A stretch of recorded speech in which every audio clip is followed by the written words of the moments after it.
हर हर महादेव। हमारे शिव शंकर महादेव भोले भंडारी हैं और इसी कारण वो अपने भक्तों से प्रसन्न होकर मनचाहा वरदान उन्हें देते आए हैं। और यहीं से शुरू होती है गजासुर की कथा। गज और असुर के संयोग से एक असुर का जन्म हुआ। उसका मुख गज जैसा होने के कारण उसे गजासुर कहा जाने लगा। गजासुर शिवजी का बड़ा भक्त था और शिवजी के बिना अपनी कल्पना ही नहीं करता था। उसकी भक्ति से भोले भंडारी गजासुर पर प्रसन्न हो गए, वरदान मांगने को कहा। गजासुर ने कहा, प्रभु आपकी आराधना में कीट पक्षियों द्वारा होने वाले विघ्न से मुक्ति चाहिए, इसलिए मेरे शरीर से हमेशा तेज अग्नि निकलती रहे जिससे कोई पास न आए और मैं निर्विघ्न आपकी आराधना करता रहूं। महादेव ने गजासुर को उसका मनचाहा वरदान दे दिया।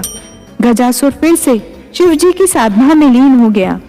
हजारों साल के घोर तप से शिवजी फिर प्रकट हुए और कहा, तुम्हारे तप से प्रसन्न होकर मैंने मनचाहा वरदान दिया था, मैं फिर से प्रसन्न हूँ, बोलो अब क्या मांगते हो।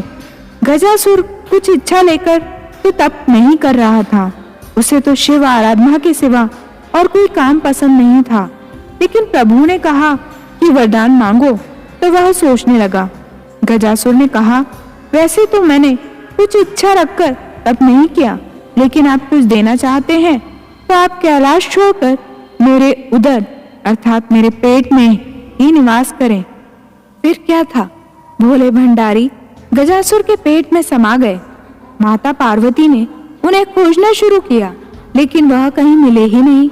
उन्होंने विष्णु जी का स्मरण कर शिव जी का पता लगाने को कहा। श्री हरि ने कहा, बहन आप दुखी न हो, भोले भंडारी से कोई कुछ भी मांग ले, दे देते हैं। वरदान स्वरूप वह गजासुर के उदर में वास कर रहे हैं। श्री हरि ने एक लीला की। उन्होंने नंदी बैल को नृत्य का प्रशिक्षण दिया और फिर उसे खूब सजाने के बाद गजासुर के सामने जाकर नाचने को कहा।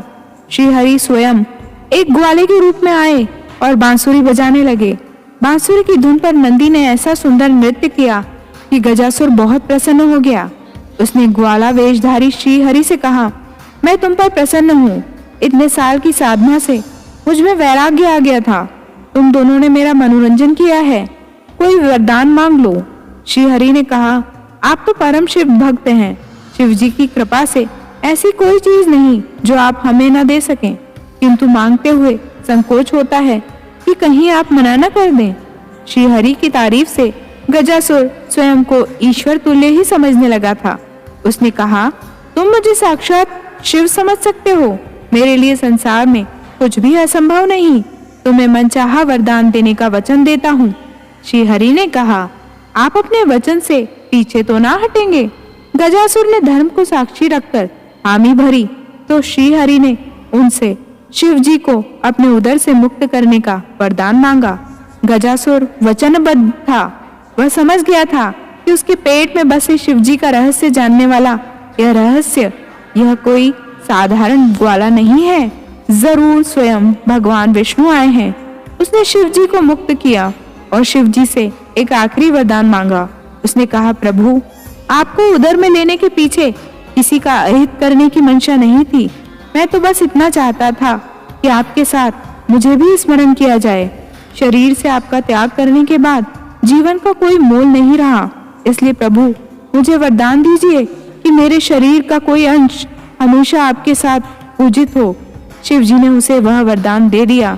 श्री हरि ने कहा, गजासुर तुम्हारी शिव भक्ति अद्भुत है, शिव आराधना में लगे रहो, समय आने पर तुम्हें ऐसा सम्मान मिलेगा जिसकी तुमने कल्पना भी नहीं की होगी। जब गणेश जी का शीश धड़ से अलग हुआ तो गजासुर के शीश को ही श्री हरि काट लाए और गणपति के धड़ से जोड़कर जीवित किया था। इस तरह वो अपनी शिव भक्ति के कारण शिव जी के प्रिय पुत्र के रूप में प्रथम आराध्य हुआ। कर से कर को जोड़कर शिव को करूं प्रणाम, हर पर शिव का ध्यान धर, सफल हुए सब काम। जय शिव शंभु, जय भोले।